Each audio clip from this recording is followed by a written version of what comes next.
ቃል መስማት አለበት። ገበሬው ዘሩን አውጥቶ በጭቃ ውስጥ ሲለውስ ተስፋ ይዞ ነው። ክርስትናችን በየትኛውም የህይወቱ ውጣ ውረድ ውስጥ ዓለም የቱኑ ያህል ብሰለጥን ክርስትና እውነት ነው፣ አይቀየም። ዛሬ ዓለም እግዚአብሔርን የሚቀሰቅሰው በጸሎት አይደለም፣ በጥፋት ነው።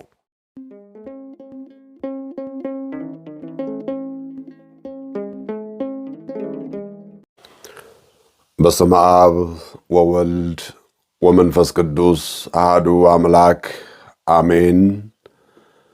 የተወደዳችሁና የተከበራችሁ የእግዚአብሔር ልጆች፣ የእመቤታችን የቅድስት ድንግል ማርያም ወዳጆች፣ ኦርቶዶክሳውያን ክርስቲያኖች ሁላችሁ ሰላም እግዚአብሔር ከናንተ ጋር ይሁን። አምላካችን እግዚአብሔር በቸርነቱና በምህረቱ ወቅቶችን እያፈራረቀ ለዚህ ዕለት ለዚህ ሰዓት ስላደረሰን ስሙ ለዘላለም የተመሰገነ ይሁን። እንደ እግዚአብሔር ፈቃድ ለዛሬ የምንማማረው የትምህርታችን ርዕስ መልካም እርሻ በክረምቱ ዝናብ የሚል ሲሆን ርዕሱ የተመሰረተው በሉቃስ ወንጌል ምዕራፍ 8 ቁጥር 1 እስከ 22 ባለው ኃይለ ቃል ላይ ነው። ይህ ርዕስ የተመረጠበት ምክንያት በኦርቶዶክሳዊ ተዋሕዶ ቤተክርስቲያን ይህ ወቅት ዘመነ ክረምት በመባል ይታወቃል። ሊቁ ቅዱስ ያሬድ የቤተ ክርስቲያናችን ሥርዓት ሲሰራ ከወቅቱ ጋር በማገናዘብ ሐልወተ እግዚአብሔርን የሚመሰክሩ ፍጥረታትን በማምጣት በማውሳት ይህንን ወቅት ሰርቶ በመስጠት መዝሙሩም የዳዊት ምስባኩም የዕለቱም ወንጌል በመተባበር መልካም እርሻ በክረምቱ ዝናብ የሚለውን ርዕስ ይሰጡናል። የተነበበው የዛሬው ወንጌል ቃል ስለ ዘሪውና ስለ እርሻው የሚያወራ ነው። እርሻ ያለ ዝናብ አይታሰብም። ነገር ግን እንደምንኖርበት ምድር የክረምትና የዝናብ ሁኔታ ይለያያል። በሀገራችን ክረምት ሲመጣ ሰማዩ ይጨልማል፣ ደመናው ያጓራል፣ ዝናቡ ምድሪቱን ያርሳል። ገበሬው ጭቃና ብርድ ሳይበግረው ዘሩን ይዘራል፣ ተስፋው ያ የሰማይ ዝናብ ስለሆነ። በውጭው ዓለም ክረምት ወይም ዊንተር ሲመጣ ምድሪቱ በበረዶ ትሸፈናለች። ዛፎች ቅጠላቸውን ያረግፋሉ። ተፈጥሮ ሁሉ የሞተ ይመስላል። የእርሻውና የዝናቡ ወቅት የሚጀምረው በጸደይ ነው። እነዚህ ሁለት የተለያዩ ወቅቶችን ስናስተውል መንፈሳዊ ትርጉማቸው ጥልቅ ነው። የኢትዮጵያ ክረምት ለፍሬ የሚሆን የፈተናና የጥረት ወቅት ሲሆን የተቀረው ወይም በውጭው ዓለም ክረምት ደግሞ ውስጣዊ ማንነትን የማደስና የጽናት ወቅት ነው። እግዚአብሔር ግን በሁለቱም ምድር ላሉት ልጆቹ የልብ እርሻቸውን የሚያርስበት የጸጋ ዝናብ አለው። እርሻው የሰው ልብ ነው። ዘሪው ክርስቶስ ነው። ዝናቡ ደግሞ የመንፈስ ቅዱስ ጸጋና ቃለ እግዚአብሔር ነው። ጌታችን መድኃኒታችን ኢየሱስ ክርስቶስ በዚህ ወንጌል ውስጥ እንዳስተማረው ዘሩ ወይም ቃሉ በአራት አይነት መሬት ወይም ልብ ላይ የወደቀ ነው። በመንገድ ዳር የወደቀው በዲያብሎስ የሚቀማ፣ በዓለት ላይ የወደቀው ስር የለውና በፈተና የሚጠወልግ፣ በእሾህ መካከል የወደቀው በባለጠግነት አምሮት የሚታነቅ ሲሆን በመልካም መሬት የወደቀው በታጋሽነት ፍሬ የሚያፈራን ይመስላል። ይህንን ቃል ይበልጥ ለመረዳት እነዚህን የመጽሐፍ ቅዱስ ጥቅሶችን ማየት ይገባናል። ትንቢተ ሆሴዕ ምዕራፍ 10 ቁጥር 12 ላይ ጽድቅን ለራሳችሁ ዝሩ፣ እንደ ምሕረቱም እጨዱ፣ የእግዚአብሔርን ፊት የመፈለግ ዘመን ነውና እርሻችሁን እረሱ በማለት እግዚአብሔር የደነደነውን ልባችን እንድንኮተኩተው ይፈልጋል። ሌላው መዝሙረኛው ዳዊት በመዝሙር 126 ቁጥር 5 ላይ በእንባ የሚዘሩ በደስታ ያጭዳሉ በማለት ክረምት የእንባና የጸሎት ወቅት ስለሆነ ፍሬው ግን ዘላቂና ደስታ መሆኑን አስረግጦ ይነግረናል። ሐዋርያው ቅዱስ ጳውሎስ በገላትያ ምዕራፍ 6 ቁጥር 9 ባንዝልም በጊዜው እናጭዳለንና መልካም ሥራ ለመስራት አንታክት በማለት እነዚህ ቅዱሳት መጻሕፍት የትምህርታችንን ርዕስ ያብራሩልናል።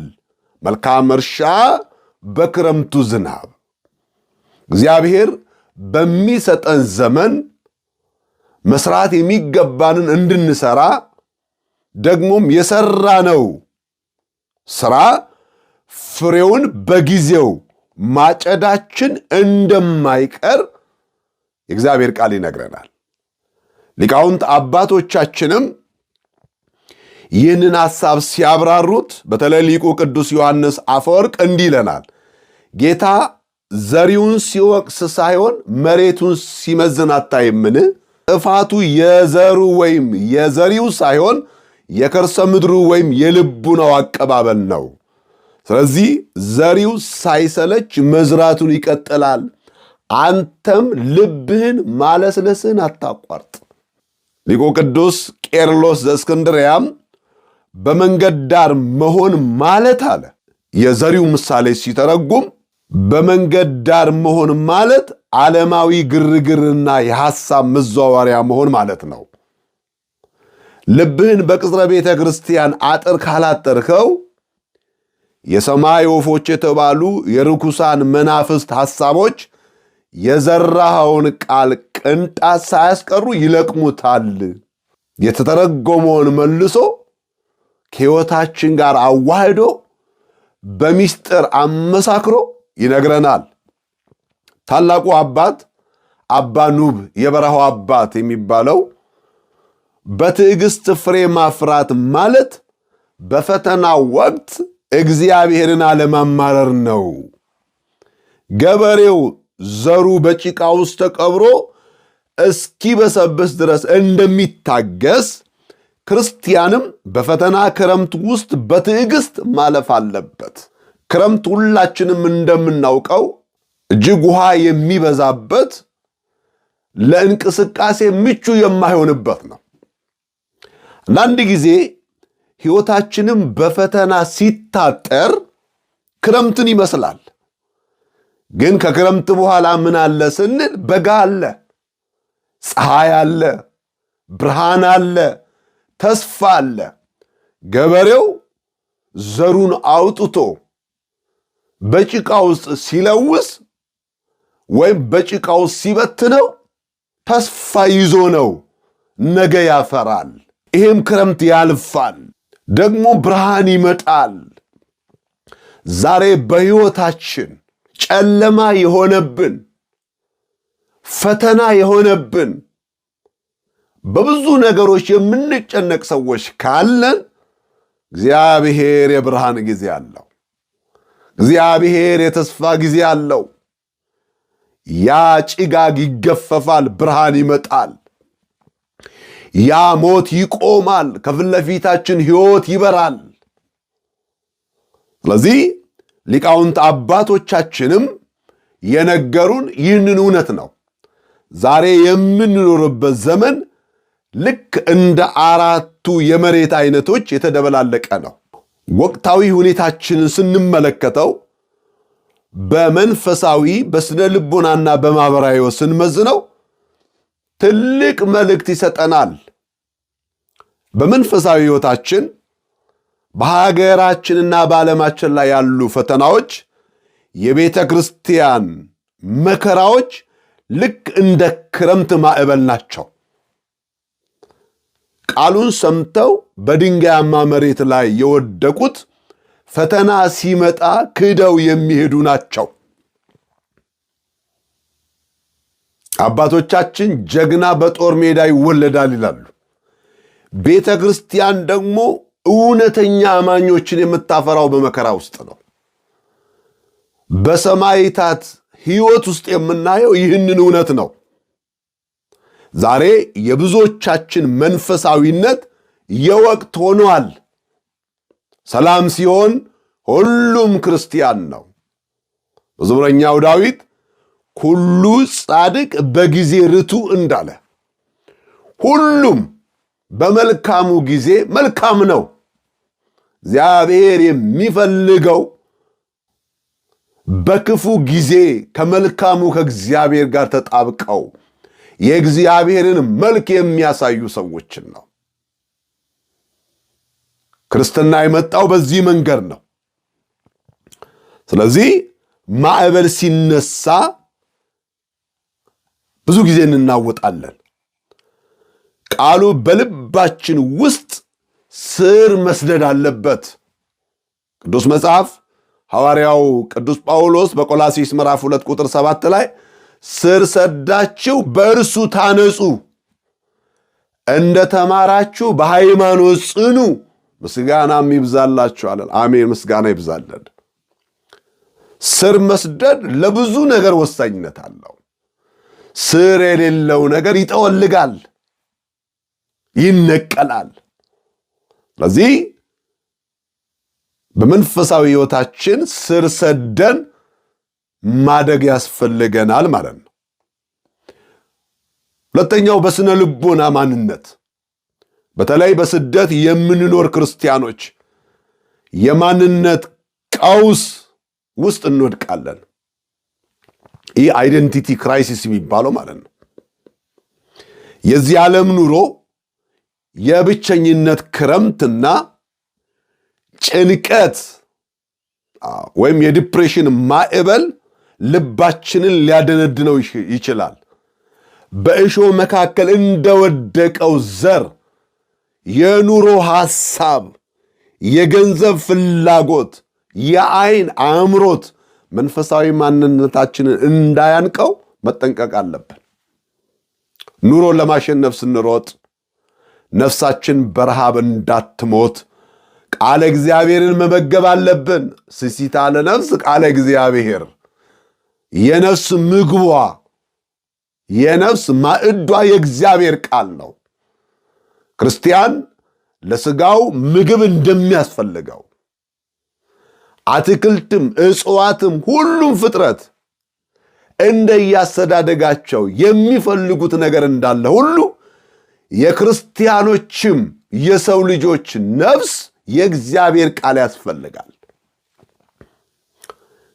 ታላቁ የእግዚአብሔር ሰው ኢዮብ መከራውን የተቋቋመው ስቃዩን የታገሰው የደረሰበትን ሁሉ እንዳለፈው ክረምት የረሳው የእግዚአብሔርን ቃል ስለያዘ ነው። ቃልህን ከዕለት እንጀራዬ አብልጬ ይዤዋለሁ ነው ያለው። ዘሩ የእግዚአብሔር ቃል ነው። እንስማው። መች እንደሚያፈራ አናውቅም። ልባችንን ለእግዚአብሔር ቃል እንድናዘጋጅ። ሰው ያለ እግዚአብሔር ቃል ምንም ነው። ጌታችን መድኃኒታችን ኢየሱስ ክርስቶስ በማቴዎስ ወንጌል በምዕራፍ 4 ላይ ሰው በእንጀራ ብቻ አይኖርም ተብሎ ተጽፏል ያለው። ይህ ምን ማለት ነው? የእግዚአብሔርም ቃል ያስፈልገዋል። ነፍሳችን ቃሉን መስማት አለባት። ክርስቲያን በየዕለቱ የእግዚአብሔርን ቃል መስማት አለበት። አለበለዚያ እንዝላለን። የዚህ ዓለም ሐሳብ ያዝለናል፣ ያደክመናል። በርትተን ዛሬን የምንሻገረው ነገር የምናየው በእግዚአብሔር ቃል ስለሆነ። ሶስተኛው በማህበራዊ ሁኔታዎች ዛሬ ዓለማችን በቴክኖሎጂ የረቀቀች ብትሆንም በማህበራዊ ህይወት ግን የሰው ልጅ ፍቅር ቀዝቅዟል። ማህበራዊ ህይወታችን በተለይ በውጭ ዓለም ላይ የምንኖር ሰዎች አኗኗራችን ሲስተሙም ስርዓቱም የተዘረጋው በዚህ መንገድ ነው። ክርስቲያኖች ግን ኑሯቸው እንደ መጀመሪያይቱ ቤተክርስቲያን አማኞች ነው። በህብረት ማዕድን እየቆረሱ የእግዚአብሔርን ቃል እየተመገቡ በአንድነት በጸሎት እየተጉ እንዲኖሩ ነው ክርስትና የተሰራው። ህይወታችን የተመሰረተው በዚህ ላይ ነው። ዓለማዊነት ሲሰለጥን መንፈሳዊ ህይወታችንን ያሳውረዋል። ዛሬ በማህበራዊ ሚዲያ ላይ የምናየው ክፋት፣ ጥላቻና ወሬ ልባችንን እንደ መንገድ ዳር መሬት እያደረገው ነው። ማንም ወጥቶ የጥላቻ ዘር የሚዘራበት፣ ማንም መጥቶ የሚረግጠው መንገድ ሆነናል። እኛ ግን ፍቅርን፣ አንድነትንና ሰላምን የምናፈራ መልካም እርሻ ልንሆን ይገባናል። ሐዋርያው ቅዱስ ጳውሎስ እናንተ የእግዚአብሔር እርሻዎች ናቸው ይለናል። መልካም ዘር የሚዘራበት የለሰለሰ ሕይወቱን የጠበቀ መንፈሳዊነቱን የተረዳ መልካም የእግዚአብሔር እርሻ ፍሬ የሚፈለግብን፣ የጽድቅ ፍሬ የሚፈለግብን፣ የመንፈስ ቅዱስ ፍሬ የሚፈለግብን በገላትያ ምዕራፍ 5 ቁጥር 22 ጀምሮ የተጠቀሰው የመንፈስ ቅዱስ ፍሬ የሚፈለግብን የሚጠበቅብን። ክርስትናችን በየትኛውም የሕይወቱ ውጣ ውረድ ውስጥ ዓለም የቱኑ ያህል ብሰለጥን ክርስትና እውነት ነው፣ አይቀየርም። ክርስትና ሕይወት ነው፣ ዘላለማዊነት ነው። ስለዚህ ፍሬ እንድናፈራ ይጠበቅብናል። አንድ ምሳሌ ልጥቀስና ትምህርቴን ላጠቃል። በአንድ ወቅት በአንድ ገጠር ውስጥ የሚኖር በጣም ሰነፍ ገበሬ ነበር። ክረምት መጥቶ ዝናቡ ሲዘንብ ጎረቤቶቹ ሁሉ ጭቃ ውስጥ እየገቡ ሲያርሱ ሲዘሩ፣ እሱ ግን ሞቅ ካለው ቤቱ አይወጣም ነበር። ጎረቤቶቹ ለምን አታርስም ሲሉት፣ ኧረ እኔ ጭቃ አልወድም፣ ደግሞም ዝናቡ ሰውነቴን ያበሰብሰዋል፣ ልብሴንም ያበላሸዋል፣ እግዚአብሔር እዚሁ ቤቴ ድረስ ያበቅልልኛል እያለ በስንፍና መንፈስ ይኖር ነበር። መከሩ ደርሶ ማህበሩ ሁሉ ፍሬውን ሲሰበስብ የእሱ እርሻ ግን በእሾህና በአሜከላ ተሞላ። ታዲያ ይህ ሰነፍ ገበሬ ወደ ማህበሩ መጥቶ ለመሆኑ እግዚአብሔር ለምን ለኔ ያላበቀለልኝም? እኔ እኮ ዘውትር ስጸልይ ነበረ ብሎ ያጎረመረማል። አንድ አዛውንት ቀረብ ብለው አንተ ሰው እግዚአብሔር ጸሎትን ሰምቶ ነበር፣ ነገር ግን የመከርን መልአክ ሲልከው አንተ የተከልከው እሾህና አሜከላ ስለነበር መልአኩ እጄን እንዳይወጋኝ ብሎ ተመለሰ አሉት ይባላል። ዛሬ እኛ የምናፈራው ምንድን ነው? ቁጭ ብለን መጠበቅ ወይስ ስራ እየሰራን መጠበቅ ነው? መጽሐፍ የሚለው ሲተጉ የሚያገኛቸው እነዚያ ባሪያዎች ብፁዓን ናቸው ነው ያለው። ክርስቲያን ስራ ፈት አይደለም። እየሰራ ነው የሚኖረው። እንደሚሄድ ወደ አምላኩ እንደሚጓዝ እያወቀ ነው የሚሰራው። ክርስትና ኑሮ ይሄ ነው። አንዳንድ ሰዎች ስራ ፈት ሆነን እግዚአብሔርን እንፈታተናለን። እቤት ቁጭ ብለን መናን ከሰማይ እንዲያዘንብልን እንጠብቃለን። ልክ አይደለም። ከኔ የሚጠበቀው ምንድን ነው? እግዚአብሔር ሙሉ ጤና ከሰጠ፣ ወተን መስራት ነው። ዝም ብሎ መቀመጥ አይደለም። በእጃችን ያለውን ነው የሚባርከው እግዚአብሔር። አለበለዚያ እግዚአብሔር ስንፍናን ማላመን ነው የሚሆነው። ሰነፍ ሰው ደግሞ ምን ይላል?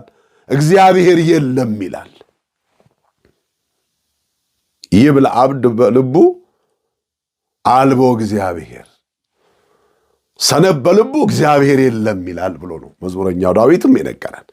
ስለዚህ የተወደዳችሁ የእግዚአብሔር ልጆች እኛም ቃሉን ሳንሰማና ሳንተገብር በቤታችን ተቀምጠን ጌታ ሆይ ፍሬ ስጠኝ ብንል ትርፉ እሾህና አሜከላ ማፍራት ነው። ጭቃውና ብርዱን ፈተናውን ታግሰን መስራት ማረስ አለብን ነው። ይህ ትምህርት ለሁላችንም የሚያስተላልፈው መልእክት መጀመሪያው የልብን መሬት ማረም፣ በየቀኑ የምንሰማውን ቃል በተግባር እንድንተረጉመው የልባችንን እሾህ የተባሉትን እንደ ስስት፣ ጥላቻ፣ ምቀኝነት፣ አድመኝነት፣ ክፋት እነዚህን መንቀል አለብን። ሁለተኛው ከእምነት ወይም ከሃይማኖት ማነስ መውጣት። በአገራችንም ሆነ በግል ሕይወታችን ማዕበል ሲበዛ ክርስቶስ በጀልባችን በሕይወታችን እንዳለ ማመን፣ እርሱንም በጸሎት መቀስቀስ ይኖርብናል። ዛሬ ዓለም እግዚአብሔርን የሚቀሰቅሰው በጸሎት አይደለም፣ በጥፋት ነው፣ በክፋት ነው። የሰዶም ሰዎች እኮ የገሞራ ሰዎች እኮ እግዚአብሔርን ለቁጣ ነው የቀሰቀሱት። እኛ ደግሞ እግዚአብሔርን ለፍቅር መቀስቀስ፣ ለፍትህ መቀስቀስ፣ ለመዳን መቀስቀስ፣ ከሰይጣን ወጥመድ ለማምለጥ መቀስቀስ በጸሎት ኃይል ማለት ነው ይኖርብናል። ሶስተኛው በጽናት ፍሬ ማፍራት። በመልካም መሬት ላይ የወደቀው ዘር በመጽናት ፍሬን እንደሰጠ እኛም በፈተና ውስጥ ጸንተን በበጎ ሥራ ልንደሰት ይገባናል። የክረምት ዝናብ ያለ እርሻ ዋጋ እንደሌለ ሁሉ የእግዚአብሔርም ቃል ያለ ንስሐ፣ ያለ ፍቅር፣ ያለ ሥጋ ወደሙ ፍሬ አይኖረውም። በሕይወታችን ውስጥ ልንይዘው የሚገባን ይሄን ነው። በመጨረሻም ስናጠቃልለው እንግዲህ በዚህ ዘመን ያለን ክርስቲያኖች ምድራዊው ክረምት አልፎ መከር እንደሚመጣ ሁሉ የዚህ ዓለም ፈተናና መከራም ያልፋል። ዋናው ጥያቄ እኛ ምን አይነት መሬት ነን የሚለው ነው። ምን አይነት መሬት ነን? በመንገድ ዳር ያለ መሬት፣ በዓለት ላይ ያለ መሬት፣ በእሾህ መካከል ያለ መሬት ወይስ መልካም መሬት? ራሳችንን ማየት ያለብን በዛ መንገድ ነው። ኑሯችን የትም ሀገር ይሁን ልባችን ግን የእግዚአብሔር እርሻ መሆን አለበት። የቃሉን ዘር በኩራትና በቸልተኝነት መንገድ ዳር አንጣለው። በፈተና ጊዜ እንደ ድንጋይ አንሁን። በምድራዊ ሐሳብ በትርፍ ፍለጋ ቃሉን አንቀን አንደብቀው። ይልቁኑ በትዕግስትና በበጎ ልቦና ቃሉን ጠብቀን 160 30 ፍሬ የምናፈራ መልካም እርሻዎች እንድንሆን የእግዚአብሔር ቸርነት፣ የእመቤታችን የቅድስት ድንግል ማርያም ማላጅነት፣ የቅዱሳን ጸጋና በረከት አይለየን። ወስብሐት ለእግዚአብሔር አሜን።